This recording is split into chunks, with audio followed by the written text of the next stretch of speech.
The Boston bombing was a horrific tragedy, and whoever was behind this event deserves to be brought to justice. Unfortunately, there's a great deal of evidence that indicates that this isn't going to happen. The mainstream media and government authorities are hiding the real story.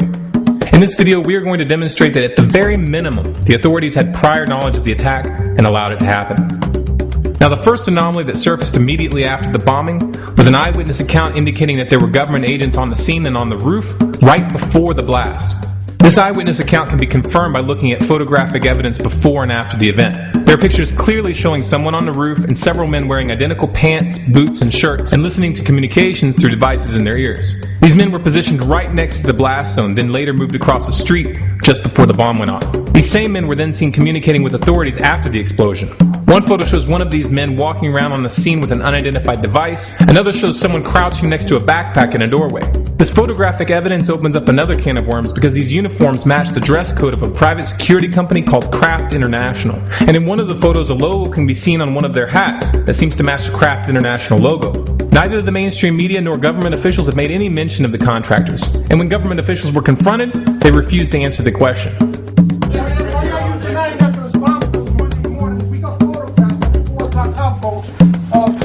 Next question, please. Next question, please. Yes. So there's a lot more evidence of a cover-up that we aren't even going to touch here because it would open up way too many tangents. If you do a little research on your own, you'll find plenty of information. Just what we showed here clearly indicates that the Sarnoff brothers weren't acting alone if they were indeed involved in the bombing. However, their parents have come forward stating that their sons had been in contact with the FBI for years and that they were framed by the U.S. government. There are also serious questions concerning the death of the older brother. The mainstream media released this footage of someone closely resembling him being placed under arrest, alive and well. Yet shortly after, it was reported that he was killed in a shootout. Just like in the Dorner case, it seems like someone didn't want these men to get the chance to stand trial. Of course, the authorities haven't commented on this at all. What really happened? Well, we won't know unless there's a real investigation, which at this point seemed highly unlikely. Whoa. Are you trying to say that the government was involved in a plot to kill and injure its own citizens? That's crazy talk.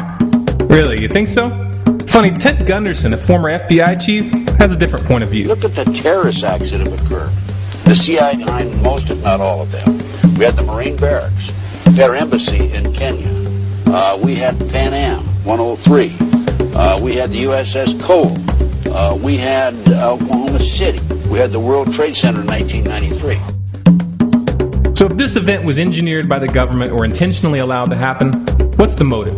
Well, let's look at how the government responded. Just 2 days after the attack, Senator Lautenberg announced he was going to reintroduce legislation requiring background checks for the sale of gunpowder.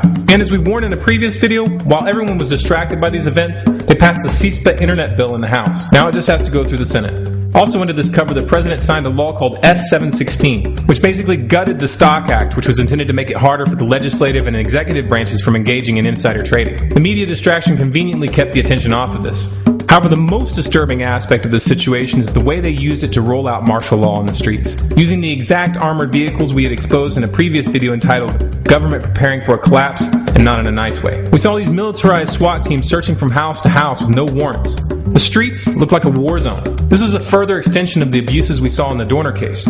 What they are doing right now is conditioning the American people for police state justice, where suspects are hunted down by paramilitary forces which break down people's doors at will, and where suspects are mysteriously killed without getting a chance to stand trial.